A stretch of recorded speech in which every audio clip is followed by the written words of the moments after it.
Startup India, ये सब startups popular तो हो रहे थे इंडिया में, बट हमेशा दिक्कत होती थी स्पेशली स्टूडेंट्स और यूथ को कि यार पहला स्टेप कैसे लें।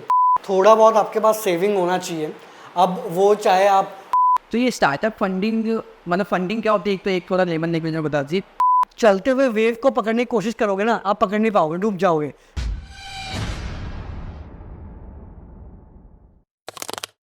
Welcome to creator talk show. दोस्तों, आज के इस एपिसोड में आप सभी का स्वागत है। आज के एरा में स्टार्टअप काफी बूमिंग पर है। स्टार्टअप क्या होता है, कैसे स्टार्टअप कैसे स्टार्ट करते हैं, स्टार्टअप को स्टार्ट करने के क्या स्टेप्स हैं, कैसे ग्रो कर सकते हैं, पूरा का पूरा रोड मैप, कैसे फंडिंग ले सकते हैं, यही सारे टॉपिक्स काफी बूमिंग पर हैं। और इन्हीं सब का आंसर लेकर हम आए हैं इस क्रिएटर टॉक शो के आज के पॉडकास्ट में। और आज के जो हमारे गेस्ट है वो काफी स्पेशल है, जिन्होंने स्टार्टअप के बारे में काफी सारी वैल्यूएबल इन्फॉर्मेशन यूट्यूब पे प्रोवाइड की हुई है। 5 लाख से भी ज़्यादा उनके यूट्यूब के सब्सक्राइबर्स हैं और काफ़ी सालों से वो यूट्यूब पे वीडियोस बना रहे हैं। एंड काफ़ी सारे फाउंडर्स के साथ में भी उन्होंने पॉडकास्ट किया है, जो स्टार्टअप फाउंडर्स इंडिया के अंदर, और काफ़ी सारी केस स्टडी वो बनाते हैं। आई होप आप गेस कर चुके होंगे। यस, द स्टार्टअप ज्ञान उनके चैनल का नाम है और अर्नब नायक उनके फाउंडर है। आज उन्हीं के साथ हम पॉडकास्ट कर रहे हैं। काफ़ी सारी स्टार्टअप के रिलेटेड काफ़ी सारे टॉपिक के ऊपर हमने डिस्कस किया उनके साथ, और कैसे उन्होंने अपना यूट्यूब चैनल ग्रो किया, कैसे वो पैसा बना रहे हैं, ये सारी चीज़ों के ऊपर डिस्कस किया है। तो प्लीज़ इस पॉडकास्ट को पूरा देखिए, और अगर अच्छा लगे तो चैनल को सब्सक्राइब जरूर करिएगा। Hello, hi Shadab, thank you invite करने के लिए अपने पॉडकास्ट में। एंड ऑफ कोर्स आप भी बढ़िया काम कर रहे हैं, काफ़ी बार हम मिले हैं, तो आप भी काफ़ी बढ़िया काम कर रहे हैं। Thank you so much. तो अनु भाई, सबसे पहले तो ऑलरेडी ऑडियंस आपको जानती है सब, बट एक छोटा सा इंट्रोडक्शन अगर आप दे दो, आप क्या कर रहे हो, कहाँ से वो भी चीज़ें बता सकते तो बेसिकली दिल्ली से ही हूँ, तो स्कूलिंग भी यहीं किया, कॉलेज भी यहीं किया। उसके बाद कॉलेज में ये स्टार्टअप ज्ञान चैनल का आइडिया आया था, और बेसिक फंडा यही था कि यार स्टार्टअप इंडिया, ये सब स्टार्टअप्स पॉपुलर तो हो रहे थे इंडिया में, बट हमेशा दिक्कत होती थी स्पेशली स्टूडेंट्स और यूथ को कि यार पहला स्टेप कैसे लें। और पहला स्टेप लेने के बाद ही आप उसके बाद आप आगे बढ़ सकते हो, एडवाइस मिल जाएगी। बट पहले स्टेप में ही मैं और बहुत मेरे दोस्त फंस रहे थे।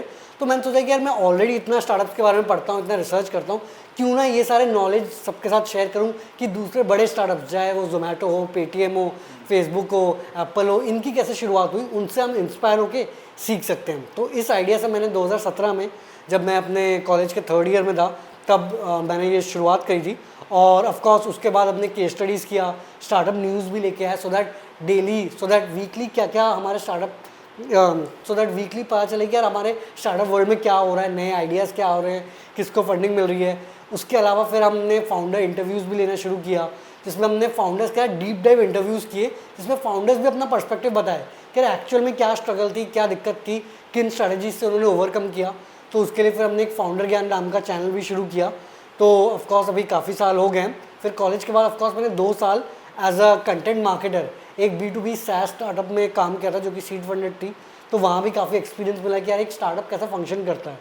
तो अब ऑफकोर्स वो कर रहे हैं, प्लस अभी अपनी एजेंसी भी है, जिसमें हम काफ़ी सारे कंपनीज़ का video production, influencer marketing, social media marketing, ये सब हैंडल करते हैं। और अनु भाई, बहुत अच्छा लगा सुनकर कि आपने मल्टीपल चीज़ें, जहाँ तक मैंने आपने मतलब जॉब भी किया, फ्रीलांसिंग भी किया, अभी एजेंसी का काम कर रहे हैं, यूट्यूब के ऊपर कॉन्टेंट क्रिएटर भी गए, मल्टीपल चीज़ें कर रहे हैं। तो बहुत अच्छा क्वेश्चन मुझे आपसे ये आ रहा है कि आज की डेट में ना हर कोई स्टार्टअप को समझ नहीं पा रहा कि बिजनेस क्या है, स्टार्टअप क्या है। तो स्टार्टअप एक नाम बहुत बबत बन चुका है पिछले 2-3 साल के अंदर हमारे इंडिया के अंदर।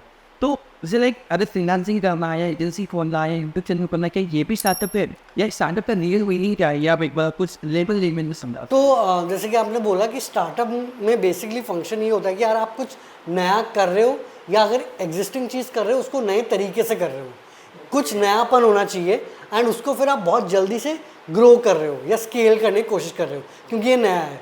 अब मान लो कि आपने एक रेस्टोरेंट खोला, रेस्टोरेंट बहुत टाइम से चलते आ रहे हैं, आपने सेम उस रेस्टोरेंट को खोल दिया, तो एक बिज़नेस बना। बट अगर आप इसको कुछ नए तरीके से कर रहे हो, कुछ क्लाउड किचन बना दिया, कोई नए वे में डिलीवर कर रहे हो, ये सारी चीज़ें, कुछ नई चीज़ें कर रहे हो, नए कुछ खाना बना रहे हो, तो ये एक स्टार्टअप हो गया। तो ये तो एक ऑफकोर्स लिटरल डेफिनेशन हो गई। बाकी एक जो चीज़ बहुत इंपॉर्टेंट होती है वो है स्टार्टअप माइंडसेट। स्टार्टअप माइंडसेट मतलब ग्रोथ माइंडसेट, कि हमको बहुत तेज़ डिफरेंट वेज में ग्रो करना है, और वो आप अपने बिजनेस में भी ला सकते हो स्टार्टअप माइंडसेट, आप फ्रीलांसिंग के वक्त, एजेंसी के वक्त भी माइंडसेट ला सकते हो। तो ये माइंडसेट बहुत ज़्यादा इंपॉर्टेंट है। आप काम क्या कर रहे हो वो तो आपकी कैपेबिलिटी और मार्केट अपॉर्चुनिटी पे डिपेंड करता है। ओके, सो इट मींस कि जो रेगुलर बिजनेस जो कॉपी कर रहे हैं, मतलब जो सदन चल रहे हैं वो बिजनेस हुआ, अगर उसी बिजनेस के अंदर कुछ नया वे ला रहे हैं, कोई टेक्नोलॉजी ला रहे हैं, कुछ यूनिक कॉन्सेप्ट ला रहे हैं, और उसको अगर बहुत तेजी से लोग अगर जाते हैं वो माइंडसेट से, तो वो होता है। बिल्कुल, या फिर आपको बिल्कुल ही कुछ नई चीज़ कर रहे हो तो ऑफकोर्स वो तो स्टार्टअप हुआ ही। हाँ समथिंग न्यू हाँ करना हो तो उसको स्टार्टअप। बिल्कुल बिल्कुल। तो काफ़ी अच्छे समझाया। और जैसा आपने अभी पूरा दिस वीडियो बताया कि पहला स्टेप क्या होता है, स्टार्टअप स्टार्ट करने का पहला स्टेप क्या होता है, फिर आपने आपकी जर्नी से क्या फिगर हो गया भाई, तो आप सिंपल से। तो एक चीज़ तो मैं बोलूँगा कि यार थोड़ा बहुत आपके पास सेविंग होना चाहिए। अब वो चाहे आप जॉब करके कर लें या कहीं से आपने पहले फ्रीलांसिंग किया है, एजेंसी चलाया है। आइडियली जो नॉर्मल इंसान होता है वो जॉब करके करता है। अब जॉब करने के दो फ़ायदे, एक तो आपकी सेविंग हो गई, दूसरा ये कि आपने कंपनी में काम किया है तो आपको पता है, आपको ये पता चल गया कि यार कंपनी कैसे ऑपरेट करता है, क्या फंक्शंस होते हैं, कैसे लोगों को हायर करते हैं, क्या दिक्कतें आती हैं, ये चीज़ें आपको इनसाइड अ कंपनी कैसे काम करते हैं वो समझ आ गया। तो उसमें आपको कॉन्फिडेंस भी बिल्ड हो गया। तो ये तो आपको सेविंग आ गया, कॉन्फिडेंस बिल्ड हो गया। अब आता है कि यार आपके पास कोई आइडिया है जो जिस पर आप कर सकते हो। अब ऐसा नहीं है कि भाई ये दो चीज़ें आ गई तो हो गया, आपको एक आइडिया भी होना चाहिए। अब आइडिया आने के बाद ये भी नहीं कि आपने फटाक से स्टार्ट कर दिया। आपको स्टार्ट करने से पहले आपको थोड़ा बहुत मार्केट रिसर्च करना है, देखना है कि यार एक्चुअल में उस आइडिया की डिमांड है कि नहीं, लोग उसके लिए एक्चुअल में पे करेंगे कि नहीं। एक MVP यानी मिनिमम वायबल प्रोडक्ट बनाना है, जिसमें कि जो आप एक्चुअल में बनाना चाहते हो उसको बिल्कुल सबसे सस्ता वर्जन बनाओ जिसमें उसके मेन USPs हैं। देखो कि मार्केट से ट्रैक्शन कुछ मिल रहा है कि नहीं, लोग पसंद कर रहे हैं कि नहीं, कुछ पे कर रहे हैं कि नहीं। जब आपको समझ आ गया कि हाँ यार ये कुछ चल सकता है, फिर फाइनली आप अपना जॉब क्विट करो।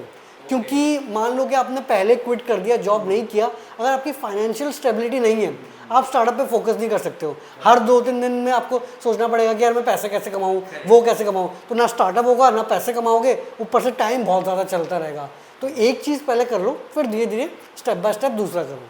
वेरी नाइस यार, काफ़ी मतलब क्लैरिटी मिली कि भाई पहले चीज़ रिसर्च कर लो, आइडिया होना चाहिए, सेविंग्स होना चाहिए, उसके बाद MVP बनाओ। तो 2 क्वेश्चन मेरे यहाँ पे आ रहे हैं। एक चीज़ तो मैं पूछना चाहूँगा कि रिसर्च कैसे की जाए आपके अकॉर्डिंग। अगर आज काफ़ी ज़्यादा रिसोर्सेज है बट कोई बेस्ट रिसोर्सेज है कि रिसर्च करने के, तो दो इसमें भी काफ़ी तरीके होते हैं। एक तो जैसे कि जब आप एक जॉब करते हो, यूजुअली आपको वहाँ पे समझ आता है कि भैया ये काम तो सही से कर रहे हैं, बट ये चीज़ें मिस आउट कर रहे हैं। क्योंकि आप अब वो चीज़ जो है ना, आपने क्योंकि जॉब करी है, वो डीप इनसाइट है आपके। इसमें इनसाइट बहुत इंपॉर्टेंट वर्ड है। वो आपको बाहर से नहीं समझ आएगा, आपको कोई बुक पढ़ के वो सब नहीं समझ आएगा, क्योंकि आपने जॉब किया है, आपने एंड टू एंड प्रोसेस किया है। आपको समझ आएगा कि यार इसको तो हम ऐसे भी कर सकते हैं, ये भी एक इंटरेस्टिंग तरीका है, ये और बढ़िया तरीके से ऐसे कर सकते हैं। तो मान लो कि आप एक बैंक में या कहीं पे काम कर रहे हो, आपको समझ आएगा कि यार पैसे हम लोगों से डिपॉजिट ऐसे भी कर सकते हैं, या फिर लेंडिंग हम ऐसे भी कर सकते हैं, बाहर से समझ नहीं आएगा। तो एक तो आपको इनसाइट यहाँ से मिल जाएगी। उसके बाद ऑफ कोर्स आप देखोगे कि यार ये कितना लीगल है, इसको एग्जीक्यूट करने में क्या दिक्कत आती है, लोग एक्चुअल चाहते हैं कि नहीं। एक चीज़ तो ये है।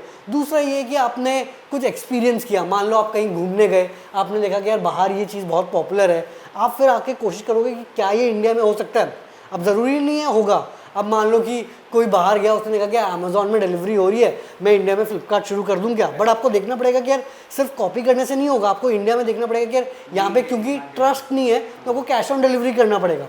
बाहर वो कैश ऑन डिलीवरी वाली प्रॉब्लम नहीं है। तो एक तो आपने एक्सपीरियंस किया, ट्रैवल किया, वहाँ से पता चल गया। दूसरा ये कि आप अगर ट्रैवल नहीं भी कर पा रहे हो, आपने ऑनलाइन कुछ पढ़ा, ब्लॉग्स पढ़े, वीडियोस देखे, बुक्स देखे, तो आपको समझ आया कि यार बाहर ऐसा हो रहा है या इस जगह पे ऐसा हो रहा है, क्या हम ये सारी चीज़ों को मिला के कुछ अलग सा कर सकते हैं। तो ये 2-3 चीज़ें हैं, तो इनमें से आप कोई चीज़ देखो।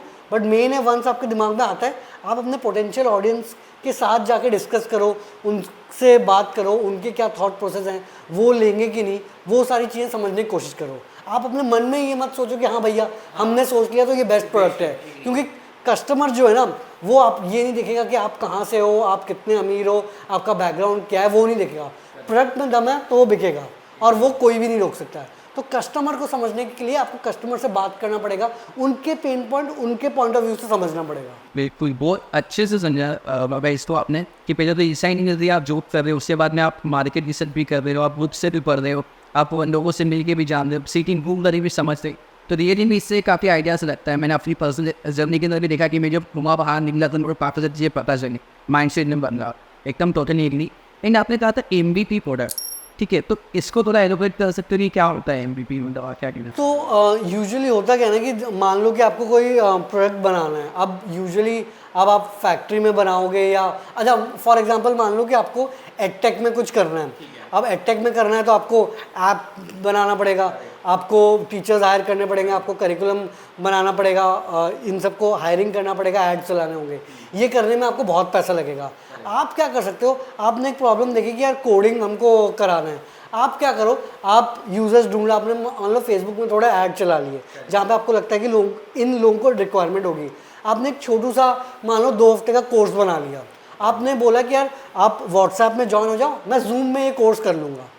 समझ गए ना, आप व्हाट्सएप फ्री है, जूम में आपका 40 मिनट का फ्री होगा, मेल वेल आप कर सकते हो। थोड़ा बहुत आपने या तो अपने दोस्त यार से पूछ लिया, अगर दोस्त यार से सही फीडबैक नहीं मिल रहा, हो सकता है कि आप ऐसी जगह पे जहाँ फीडबैक नहीं मिल रहा है, आपने थोड़ा बहुत फेसबुक एड्स या इंस्टाग्राम एड्स पे खर्च कर दिया, तो आपने बहुत कम पैसों में टेस्ट कर लिया। अब आपने एक्चुअल में जब पढ़ाया, आपने मान लो पहले एक फ्री ट्रायल क्लास दे दी, उसके बाद आपने बोला कि भैया अगले 4 क्लास के लिए आप पे करो। अब वहाँ से पता चलेगा एक्चुअल में लोग पे करने को तैयार रहेंगे नहीं। वहाँ पे अगर लोग पे करने को तैयार हैं, मतलब आपके प्रोडक्ट में दम है। अगर एक बंदा एक कोर्स करने के मतलब एक क्लास लेने के बाद अपने दोस्तों को रेकमेंड कर रहा है, दूसरों को बता रहा है, वर्ड ऑफ माउथ फैला रहा है, मतलब आपके क्लास में दम है। फिर आप फंडिंग रेज कर सकते हो, क्योंकि आप ट्रैक्शन दिखा दोगे कि यार मैंने इतने रुपए के ऐड चलाए, इतने लोगों ने मेरी क्लास अटेंड करी, इतने लोगों ने पे किया। आप ये बन गया आपका MVP एडटेक में। पैसे उसके बाद आपको इन्वेस्टर आराम से फंडिंग दे देगा, क्योंकि उसको प्रूफ ऑफ कॉन्सेप्ट मिल गया। फिर आप अपना ऐप बनाओ, आप मार्केटिंग करो, कोर्स डेवलप करो, टीचर हायर करो, वो सब करो। सही है, मतलब ये सिंपल है, कम खर्चे के काफी टीम। बिल्कुल बिल्कुल बिल्कुल। आप बिल्कुल अगर वेट करोगे कि भैया मैं ऐप लॉन्च करके ही करूँगा, ना किसी के पास टाइम है इतना, बहुत पैसे लगेंगे, रिसोर्सेज लगेंगे, इन्वेस्टर भी इतने इजीली पैसे देगा नहीं, और उसके बाद भी आप फेल हो सकते हो क्योंकि लोगों को नहीं करना होगा। तो इसीलिए MVP बनाना बहुत इम्पोर्टेंट है।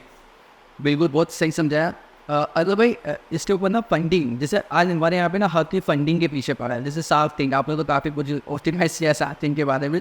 शार्क टैंक तो काफ़ी देने के लिए पीछे पड़ा है फंडिंग। वो इंडिया में भी शार्क टैंक आने के बाद वो काफ़ी अवेयरनेस फंडिंग के बारे में कि हमारे एडवर्टाइजमेंट को दूसरा इन्वेस्ट कर सकता है।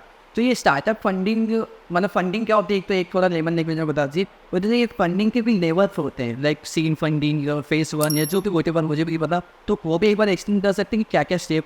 बिल्कुल बिल्कुल। तो एक जैसे कि ऑफकोर्स शार्क टैंक से लाइमलाइट तो मिली स्टार्टअप्स को, बट ऑफकोर्स मोस्टली जो शार्क टैंक में आते हैं वो फंडिंग से ज़्यादा PR के लिए आते हैं, है ना, क्योंकि आप TV पे आ जाओगे, TV पे 10-15 मिनट के लिए आए, फिर ऐप पे आए, YouTube पे आए, उतना अगर आप एड स्पेंड करने जाओगे तो करोड़ों रुपए लग जाएगा। तो वो तो एक क्लियर हो गया कि हम मोस्टली PR के लिए आते हैं। अब आते हैं फंडिंग में। तो यूजुअली होता क्या है ना कि अगर आपने अपना कोई बिजनेस खोला, कुछ भी खोला, आपको उसको स्केल करना है, आप यूजुअली बैंक के पास जाते हो।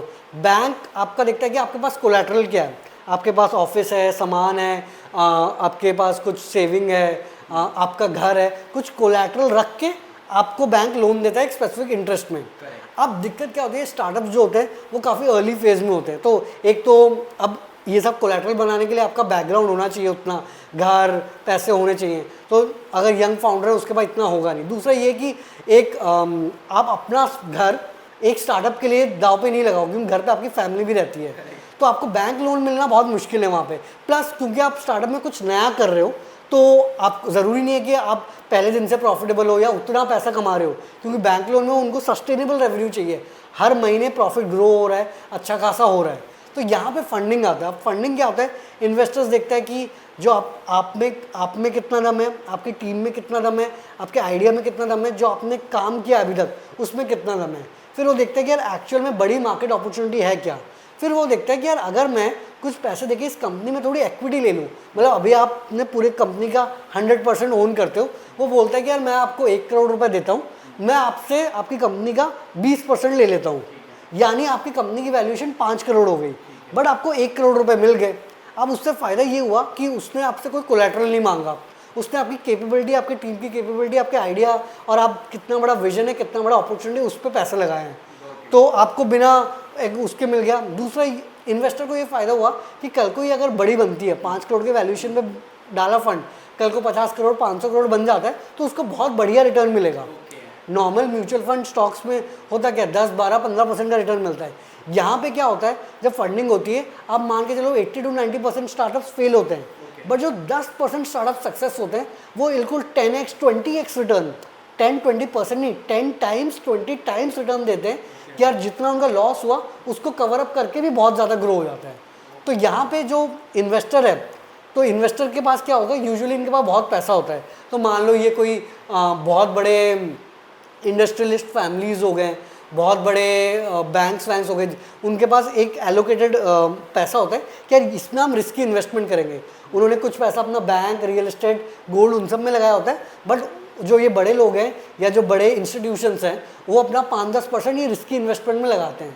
तो ये जो इन्वेस्टर्स आते हैं ये रिस्की इन्वेस्टमेंट करने आते हैं और वो बिना कोलैटरल के आपके दम पे इन्वेस्ट करते हैं। तो यहाँ पे फिर आप डिफरेंट लेवल आते हैं, जैसे प्री सीड हो गया, सीड हो गया, जब वो आइडिया के जस्ट बाद आते हैं कि आपने आइडिया सोच लिया, थोड़ा MVP आ गया, वो आ गया। फिर आपका सीरीज़ A बन गया कि आपने थोड़ा प्रोडक्ट मार्केट फिट अचीव कर लिया। फिर सीरीज़ B आया, स्केल करना है, एक सिटी में कहीं स्केल करना है। सीरीज़ C आ गया, आपको मल्टीपल सिटीज़ या मल्टीपल स्टेट्स में स्केल करना है। फिर ऐसे आगे और बढ़ते हो, मल्टीपल कंट्रीज़, और ऐसे डिफरेंट लेवल्स आते हैं। फिर इवेंचुअली एंड में IPO होता है, जब आप रिटेल मार्केट में, जब हमारे स्टॉक मार्केट में लिस्ट होते हो, जैसे जोमेटो, पेटीएम, ये सब हुआ, नायका, ये सब हुआ, जब नॉर्मल इन्वेस्टर मतलब हम और आप जैसे स्टॉक खरीद सकते हैं कंपनी का। उससे पहले सिर्फ इन्वेस्टर ही कंपनी खरीदें, तो अगर कंपनी डूब गई तो इन्वेस्टर के पैसे डूब गए। बट क्योंकि इन्वेस्टर ने बहुत सारे स्टार्टअप्स में लगाया है और सिर्फ अपना 5-10% पैसा लगाया है, और जिसने पैसा दिया है उनको, उन्होंने और सब रिस्की जगह मतलब सेफ जगह पे लगाया, तो अगर वो डूब भी गया कोई दिक्कत वाली बात नहीं है। तो ये ओवरऑल फंडिंग का सीन है। सिंपल कि अगर बैंक पे जा रहे बैंक पे आपको सिक्योरिटी नहीं है, आप इस टिकट होने की अभी सिक्योरिटी, हाँ, अब से वहाँ केस में आपके आइडिया में दम है, आप में कॉन्फिडेंस है, तो कोई थर्ड पार्टी मतलब कोई पर्सन कोई स्टार्टअप फंड ले सकते हो। बिल्कुल, मतलब आइडियाज़ पे हो तो आप प्री सीड, फिर सीड, हाँ, वो सीरीज भी कर स्टेज करना है, MVP लाना, उसके बाद में आपके बारे में जाते हैं। ग्रेट, आई थिंक आप लोगों को भी मजा आएगा। ऑडियंस अगर अच्छा लग रहा हो तो लाइक सब्सक्राइब जरूर कर देना। तो अदर भाई बहुत ही अच्छे से आपने समझाया कि बैंक का और स्टार्टअप का। अब यहाँ पे हमारी गवर्नमेंट भी इसे मतलब स्टार्टअप इंडिया की वेबसाइट चलती है, MS इंडिया कुछ बोला तो ये सब भी मिलता है। तो इस पर कुछ आप बता सकते हैं कि क्या मतलब यहाँ से कुछ बेनिफिट दे सके, लाइक वो से लोग लीड आते हैं इसका भाई? तो ऑफकोर्स गवर्नमेंट में तो आप स्टार्टअप इंडिया प्रोग्राम में रजिस्टर कर सकते हो। उसके बाद अगर आप एक्चुअल में स्टार्टअप रजिस्टर हो जाते हो, एक्चुअल में गवर्नमेंट मानती है कि आप स्टार्टअप हो, तो 3 साल के लिए आपको अपने जो प्रॉफिट्स पे टैक्स नहीं देना पड़ता है, पेटेंट पे भी बहुत कम पैसे लगते हैं। काफ़ी सारे स्कीम्स हैं। इसके अलावा गवर्नमेंट सीड फंडिंग और इन सब में एक्सेलरेटर प्रोग्राम्स, ये सारी चीज़ें भी चलाती हैं। तो आपको उसके लिए स्टार्टअप इंडिया की वेबसाइट में जाना पड़ेगा, एंड उनके कंडीशंस भी होते हैं कि ये कंडीशंस हो गए। कभी वो वुमेन फोकस्ड स्कीम्स निकालती है, कभी मान लो कोई रिजर्व कैटेगरी के लोगों के लिए निकालती है, कभी जनरल के लिए निकालती है, काफ़ी स्कीम्स होती है। कभी एग्रीकल्चर स्टार्टअप्स के लिए निकालती है, तो कभी SaaS स्टार्टअप्स, कभी लॉजिस्टिक्स, कभी डिफेंस, डिफरेंट स्टार्टअप्स के लिए डिफरेंट स्कीम्स निकालती है। आपको स्टार्टअप इंडिया प्रोग्राम में जाके वो नॉलेज मिलेगी। तो आपको वहाँ जाके देखना है कि आप किस कंडीशन में फिट होते हो। तो ऑफकोर्स गवर्नमेंट हेल्प करती है, बट एट द एंड आपको ही काम करना है, वो थोड़ा बहुत हेल्प मिल जाएगा वहाँ से। समझ गया। तो वो जैसे अगर चलो कोई फोन करके अगर कोई आपको तो सीड फंडिंग या प्री सीड फंडिंग लेना हो, कोई अलग फाउंडर से, तो ये कहाँ से फिगर होने सकते कि ये बंदा ले सकता है? तो बेसिकली हम तो सीड फंडिंग के बहुत सारे जो VCs होते हैं, इनके ऐसे सीड फंड या एक्सीलरेटर प्रोग्राम्स होते हैं। तो जो एक्सीलरेटर प्रोग्राम्स है वो काफ़ी अर्ली स्टेज में इन्वेस्ट करते हैं। मान लो $100,000 जो कि 80-90 लाख हो गए, इस टाइप से इन्वेस्ट करेंगे, 10% टाइप स्टेक्स लेंगे, तो आप ये सब कर सकते हो। तो इसमें काफ़ी सारे हैं। आपका वो वाई कॉम्बिनेटर का होता है, ठीक है। उसके बाद सेक्वा का भी एक्सेलेटर प्रोग्राम है, एक्सेल का भी, एक्सेल एटम्स करके एक्सेलेटर प्रोग्राम है। इसके अलावा टाइटन कैपिटल भी है, और भी काफ़ी सारे फंड्स हैं जो कि इनके जो एक्सेलेटर प्रोग्राम्स हैं जो कि ये इन्वेस्ट करते हैं। बाहर के भी 500 स्टार्टअप्स नाम का भी एक है जो अपना एक्सेलेटर प्रोग्राम करता है। एंटलर है जो कि इंडिया में भी अपना प्रोग्राम कर रहा है। और भी आपको मिल जाएगा, और भी बहुत सारे। किसी का भी आप एक्सेलेटर प्रोग्राम देखोगे तो इसमें आपको काफ़ी अर्ली स्टेज में फंडिंग मिलती है, प्लस वो गाइडेंस भी देते हैं। एक्सेलरेटर प्रोग्राम कुछ स्टडी करना पड़ता है वहाँ पे? तो बेसिकली आपको सर्च करना पड़ेगा एक्सेलरेटर प्रोग्राम्स इन इंडिया। मान लो 8 हफ्ते का कोर्स टाइप का होता है, तो इसमें आपको फंडिंग भी मिलेगी, $50,000 $100,000 भी मिलेंगे, प्लस वो आपको गाइड भी कर देंगे कि यार कंपनी कैसे रजिस्टर करना है, को फाउंडर कैसे ढूंढना है, प्रोडक्ट मार्केट फिट कैसे अचीव होगा। हाँ, पूरा सलाह देंगे, उनके एडवाइजर्स होंगे, आपको डिफरेंट फेजेस में हायरिंग कैसे करनी है, स्टॉक्स किसको कितना देना है। तो 4 से 8 हफ्ते का प्रोग्राम्स भी होते हैं, और सब करते हैं। मैंने कुछ आपको एग्जांपल्स भी दिए, ये आप कर सकते हो। अर्ली स्टेज में काफ़ी हेल्पफुल होता है। तो गाइडेंस भी मिल जाएगा। बिल्कुल पी जाएंगे बिल्कुल। या तो इंडस्ट्री के हिसाब से क्या हाँ हाँ हाँ, और क्योंकि बड़े बड़े पीसीज, बड़े बड़े स्टार्टअप्स भी है, तो इनके कनेक्शंस भी काफ़ी है, तो वहाँ भी आपको काफ़ी बिल्कुल सबसे कहीं ना कहीं से फंडिंग उठाई लोग, किसी को भी आइडिया समझ। बिल्कुल बिल्कुल, आप सही बोल रहे हैं। ना मैं यार मैं चाहूँगा आपसे कि आपने काफ़ी मतलब स्टार्टअप के ऊपर रिसर्च की, काफ़ी केस स्टडीज की, काफ़ी फाउंडर्स से आप मिले हो, तो यहाँ मैं कहना चाहूँगा कि कौन सा ऐसा स्टार्टअप है, कोई सी केस स्टडी आपको ज़्यादा बहुत अच्छी लगी जिससे आपको भी हेल्प किया, कुछ लर्निंग दी हो आपकी जर्नी के अंदर ग्रो कर। नहीं तो ऐसे तो कोई स्पेसिफिक केस स्टडी नहीं होती, क्योंकि हर एक जो स्टार्टअप फाउंडर या एंटरप्रेन्योर की स्टोरी होती है उसमें से काफ़ी कुछ सीखना को मिलता है। क्योंकि अगर आप ज़ीरो से कुछ क्रिएट कर रहे हो, उसमें बहुत मेहनत, बहुत स्ट्रगल, बहुत hard breaks, hard work, perseverance बहुत लगती है, और सारी की स्टोरी कुछ वे में कॉमन भी होती है, कुछ वे में यूनिक भी होती है, तो वो सब तो ऑफकोर्स सीखने को मिलती है। तो हर एक केस स्टडी में ऑफकोर्स हमको डिफरेंट चीज़ें सीखने को मिलती है। एंड आप देखते हो कि कोई एक स्टार्टअप एक टाइम में बहुत सक्सेसफुल होता है, मे बी 1 साल बाद वो काफ़ी फेल हो जाए, बट जो 1 साल पहले फेल हो रहा हो वो 1 साल बाद सक्सेस हो जाएगा। मतलब वो होता है कि परसिवरेंस, लगे रहो लगे रहो लगे रहो। कब आपका वक्त बदलेगा और लोग बोलेंगे कि यार ये बंदा लकी था, आपको पता नहीं है ना। आप लगे रहोगे, अचानक से बोल देंगे कि यार ये तो लकी हो गया, ये तो सही टाइम में था। उनको ये नहीं पता कि यार 10 साल से 8 साल से आप घिस रहे हो, कम सैलरी में पूरा ध्यान लगा कर रहे हो, अचानक आप हो गया। तो हर स्टार्टअप से हमको ऑफकोर्स सीखने को मिलता है। अगर भाई आपने भी काफ़ी मेहनत की है, मैं काफ़ी टाइम से आपको भी देखता हुआ हूँ, काफ़ी आपकी वीडियोस देखे हैं मैंने। अभी साथ ट्रेन जो भी ट्रेंड होता है वो ट्रेंड भी आप पिक करते हो, तो आपकी कोई मिस्टेक्स ऐसी रही हो जो आप बता सके हो, या तो कि आप यूट्यूब पे हो कि आपने एजेंसी नहीं बनाया, आपने फ्रीलांसिंग से स्टार्ट किया, तो आपकी कोई बेस्ट लर्निंग्स आपकी लाइफ। तो एक चीज़ तो ये है कि पहले तो यार अपने पे थोड़ा बहुत कॉन्फिडेंस होना चाहिए, जो कि होता नहीं है। हम भी फेस करते हैं, क्योंकि जब वक्त अच्छा होता है, सब आपके साथ होते हैं, सब ताली बजाते हैं, वो है। बट जब थोड़ा वक्त बुरा होता है, जैसे कि कोई बोलता है कि जब वक्त बुरा होता है, जब अंधेरा छाता है, तब आपकी परछाई भी आपका साथ छोड़ देती है ना। तो तब आप पे अपना कॉन्फिडेंस रखना वो बहुत इंपॉर्टेंट है, क्योंकि अगर आपको ही अपने पे बिलीव नहीं है, कोई और आप पे भरोसा नहीं करने वाला है। तो आपको एक तो अपने पे भरोसा रखना है। दूसरा ये कि बहुत बार ये होता है कि जब हम थोड़ा फेल होने लगता है, थोड़ा फील डाउन करते हैं, तो हमको लगता है कि यार हम कुछ और कर लेते हैं, ये कर लेते हैं, वो कर लेते हैं। जबकि उस स्टेज में इंपॉर्टेंट होता है कि आप एक चीज़ में फोकस करो, डबल डाउन करो, इंस्टेड ऑफ कि मल्टीपल चीज़ें करो। क्योंकि जब वक्त बुरा होता है तब आपके पास रिसोर्सेज कम होते हैं। वही टाइम है कि आप डबल डाउन करो जिस चीज़ में आपको लगता है कि सक्सेस के सबसे ज़्यादा चांसेस है, इंस्टेड ऑफ कि उस टाइम में आपने बोला कि यार मैं यहाँ से भी थोड़े पैसे उठा लेता हूँ, वहाँ से भी थोड़ा उठा लेता हूँ, वहाँ से भी होता है। वो होता क्या है ना कि हैंड एंड माउथ सिचुएशन वाली हो जाती है। आपका सिर्फ खर्चा निकल पाता है, बट आप कभी ग्रो नहीं कर पाते हो। तो उसी टाइम में आपका टाइम है कि अब आपको बिल्कुल क्लियर माइंड से आपको सोचना है कि यार मेरे पास इतने रिसोर्सेज हैं, ये मेरा अपॉर्चुनिटी है, किस चीज़ में मैं डबल डाउन करूँगा तो सबसे ज़्यादा सक्सेस के चांसेस है, उसी पर डबल डाउन करो। और एक अपने को टाइम दो कि मैं 3 महीने ट्राई करूँगा, कर पाया तो बढ़िया, नहीं तो भैया हम अपना जो बैकअप ऑप्शन है, चाहे जॉब हो, पापा का बिजनेस हो, कोई एग्जाम हो, वो मैं करूँगा। अपने को टाइम दो 3 महीने, बट वो 3 महीने सोचो मत, हर दिन ये मत सोचो, हर दिन सुबह उठ के भाई ये मैं सही कर रहा हूँ, ये करूँ ना करूँ, क्योंकि हर दिन मत हार मानो। 3 महीने का टाइम दो, जान लगा दो, 3 महीने के बाद आपको अपने आप रिजल्ट क्लियर मिल जाएगा। बिल्कुल। हाँ, क्योंकि बाद में फिर आपको रिग्रेट नहीं होगा कि यार अगर मैं वो तब कर लेता, नहीं करता, वो आपको समझ आ गया कि यार मैंने सब कुछ कर लिया, अगर मैं सक्सेसफुल हो गया तो वेरी गुड, नहीं भी हुआ तो यार लर्निंग्स तो मिली, एक्सपीरियंस तो मिला, उससे तो यार बढ़िया जॉब मिलेगी।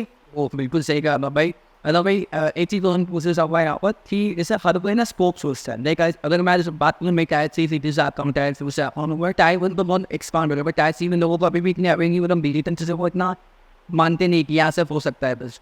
तो वो स्कोप देखते कि इस फील्ड में कितना स्कोप है, इस फील्ड में इतना स्कोप है, बीच चीज़ों में। तो आपके ऊपर आने तक टाइम के तो क्या ऐसे इंडस्ट्रीज या ऐसे कोई फील्ड है जो डोमिंग होने वाली है आपके पूरी देखा? देखो स्कोप तो यार हर चीज़ का है, मतलब किसी पे भी आप डबल डाउन करोगे और कुछ अलग करके आओगे, कुछ डिफरेंट सोचोगे, एक नया पर्सपेक्टिव लेके आओगे, स्कोप निकल जाएगा। मतलब लोग जैसे बोलते हैं कि यार जैसे रिसेंटली मैं जे वॉकिंग का इंटरव्यू ले रहा था, वो कपड़े ही बना रहे हैं, लोग बोलेंगे बहुत कॉम्पिटेटिव मार्केट है, बट वो इतने करोड़ों का रेवेन्यू इंस्टाग्राम के थ्रू ही कपड़े बेच के कर दे रहे हैं।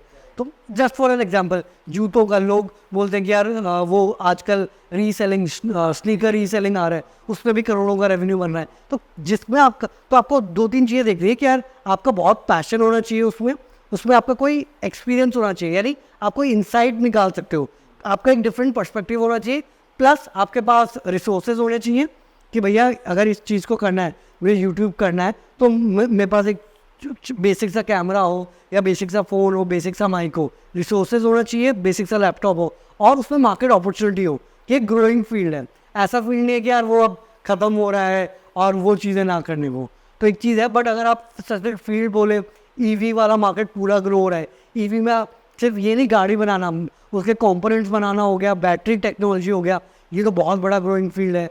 उसके बाद टेक में अगर आप देखेंगे सैस वाला जो फील्ड है, सैस में क्या है कि आप हर महीने एक सब्सक्रिप्शन फ़ी पे करते हो, उसमें बहुत अच्छा रेवेन्यू बनता है। आप इंडिया में बैठ के यूएस मार्केट को टारगेट कर सकते हो। ये दो फील्ड तो काफ़ी बढ़िया ग्रो कर रहे हैं। अभी आपका एआई वाले चीज़ हो गए, हाँ, एआई को यूज़ करके आप बहुत कम रिसोर्सेज, बहुत कम एम्प्लॉयज़ में बड़ा स्टार्टअप कर ही सकते हो। और इसके अलावा आप जिसमें भी आप डिस्ट्रीब्यूशन बिल्ड कर रहे हो, चाहे यूट्यूब हो, इंस्टाग्राम हो, ट्विटर हो, लिंक्डइन हो, कहीं पे भी एक लॉयल कम्युनिटी बिल्ड कर रहे हो, उसके बेसिस पे आप डिफरेंट वेज में मोनेटाइज कर ही सकते हो अपने ऑडियंस को वैल्यू प्रोवाइड करके। तो ये सब तो कुछ है ही। बाकी है तो आप देख ही रहे हो कि यार बहुत इवन डीप टेक में, चाहे वो ड्रोन हो, ड्रोन की कंपनीज अब इंडिया में इतनी सारी आ गई हैं। सैटेलाइट कंपनीज आप देख लो, इतनी सारी इंडिया में सैटेलाइट कंपनीज आ गई हैं। ये भी नीश फील्ड्स में बहुत ऑपरेट हो रहा है। बट आप अपना देखोगे आप क्या कर सकते हैं। सही कहा कि जो अपना बिजनेस भी हो उसमें लगे रहो, जिसमें अच्छा, मेरे को ऐसा लगता है कि अगर आप बिजनेस में अच्छे हो, आप करते हो, तो उसमें कोई ना कोई नई चीज़ फाइंड करते हो, कहीं से भी पैसा बना। बिल्कुल, उसमें फिर आप, क्योंकि आपको पैशन, आप तरीका ढूंढोगे यार इसमें पैसा कैसे कमाते हैं। ये नहीं कि यार जो मार्केट में हॉट चल रहा है, एक टाइम में फिनटेक है हॉट था, फिर एडटेक हॉट हुआ, फिर क्रिप्टो हॉट हुआ, फिर आज NFT Web3 हॉट हुआ, आज AI हो रहा है। हर साल स्किल, हाँ, हर साल एक नई स्कीम आएगी मार्केट में। तो आप ऐसे बदलते रहोगे। वो जो एक फेमस कोड है कि यार अगर कोई वेव, चलते हुए वेव को पकड़ने की कोशिश करोगे ना, आप पकड़ नहीं पाओगे, डूब जाओगे। जैसे चलती हुई ट्रेन, चलती हुई बस पे आप चढ़ने की कोशिश करोगे, गिरने के बहुत चांसेस है। आप खड़े रहो, आप अपने पे फोकस, बिलीव, कॉन्फिडेंस रखो। मार्केट जब अपॉर्चुनिटी आएगी तब आप अगर सही जगह पे सही टाइम पे हो, वो मार्केट आपको पूरा ही उठा के ले जाएगी। जैसे जिन लोगों ने पहले यूट्यूब किया, मार्केट ने उनको पूरा उठा दिया। बट ऐसा अगर वो सोचते नहीं यार यूट्यूब पे पैसा नहीं बन रहा, मैं कुछ और कर लेता हूँ, नहीं बनता ना फिर। समझ रहे हो? तो वही मेन है। पैसे से बात याद आई कि आपसे उससे सामने अगर आप बताना चाहें तो आप कितना रेवेन्यू बना रहे हैं, या फिर इतना रेवेन्यू हो कि आपके मल्टीपल बिजनेस है, तो क्या परसेंटेज होगा कि आपका यूट्यूब से ज़्यादा इनकम है या स्टार्ट आपके एजेंसी से ज़्यादा इनकम है? मतलब मेजर रेवेन्यू कहाँ से? तो यूट्यूब में भी ऑफकोर्स एड रेवेन्यू रहता है, स्पॉन्सरशिप रहता है, तो मोस्टली स्पॉन्सरशिप से रहता है।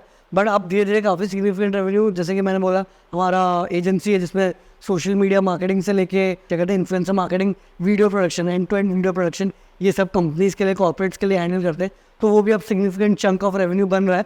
बट ऑफकोर्स अभी भी अगर आप देखेंगे स्पॉन्सरशिप है, बट हम धीरे धीरे एजेंसीज़ को भी ग्रो कर रहे हैं।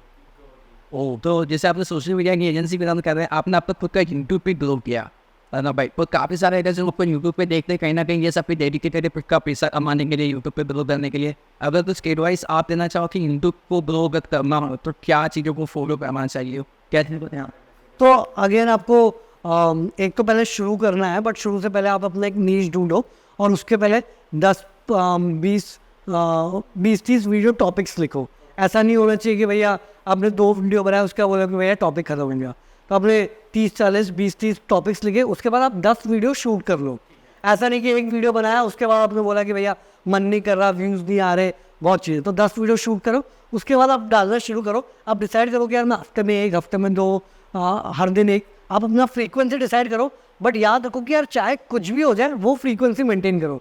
कंसिस्टेंसी सबसे इंपॉर्टेंट है। हर दिन अगर आप शो अप करोगे, कुछ ना कुछ आपको लर्निंग मिलेगी, इंप्रूव करोगे।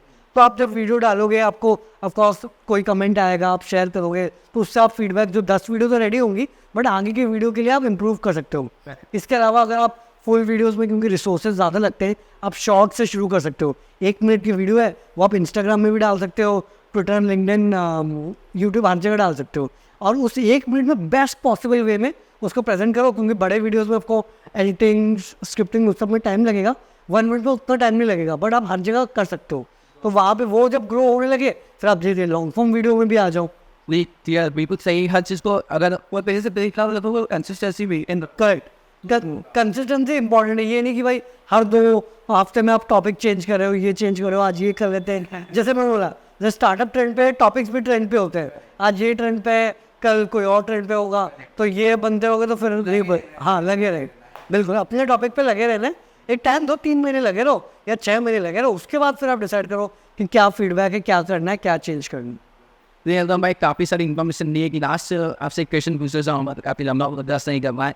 तो अगर भाई जैसे आपकी इतनी सारी लर्निंग से, आपके इतने सारे एक्सपीरियंस से, आपने दूसरों के एक्सपीरियंस से भी सीखा है, लाइक पॉडकास्ट वगैरह में भी काफ़ी सीखता हूँ, जैसे आपने भी पॉडकास्ट किए, तो आप क्या लाइफ लेसन से कुछ एडवाइस देना चाहोगे? नहीं, जैसे कि मैंने आपको पहले ही बताया कि आपको पहले अपने को डिस्कवर करना है कि आपको क्या करना है। अब ये नहीं कि लाइफ गोल, बट नेक्स्ट 2-3 साल के लिए आपको क्या करना है वो डिस्कवर करना है। अब ये भी नहीं सब कुछ छोड़ के आप करो अपने जॉब या पढ़ाई के साइड बाय साइड आप डिफरेंट चीज़ें करो, ट्रैवल करो, नहीं कर ट्रैवल इंडिया में बहुत सस्ता है, वो भी नहीं हो रहा, एटलीस्ट डिफरेंट चीज़ें पढ़ो, वीडियोस देखो, पॉडकास्ट देखो। पढ़ाई से मतलब बुक्स से आपको काफ़ी कुछ सीखने को मिलेगा। फिर आप डिसाइड करो कि यार क्या करना है, आप इंसाइट क्या आपको मिल रहा है, चाहे जो इंसाइट जब मिलता है उसके बाद उस पर एक्ट करो, मार्केट रिसर्च करो कि यार उस इंसाइट के बेसिस पे कि यार ये कर सकते हैं, नहीं कर सकते, पैशन क्या है, इसमें मज़ा आ रहा है कि नहीं। फिर धीरे धीरे काम करना शुरू करो, 1 स्टेप एट अ टाइम देखो। आप बिल्कुल एंड गोल मत देखो कि यार 1 मिलियन सब्सक्राइबर या 50 करोड़ का रेवेन्यू। अब ये देखो कि भैया मैं अगला वीडियो किस पे बनाऊँ, उस पर 1000 व्यू कैसे लाऊँ या 1000 रुपये कैसे कमाऊँ। 1 करोड़ 1 मिलियन इस पर मत करो, क्योंकि वो देखोगे तो आपका दिमाग चिकरा जाएगा। बट 1 स्टेप एट, हाँ, फोकस ऑन द प्रोसेस, वो अचानक जादू हो जाएगा। आप देखो कि यार ये कैसे होगा।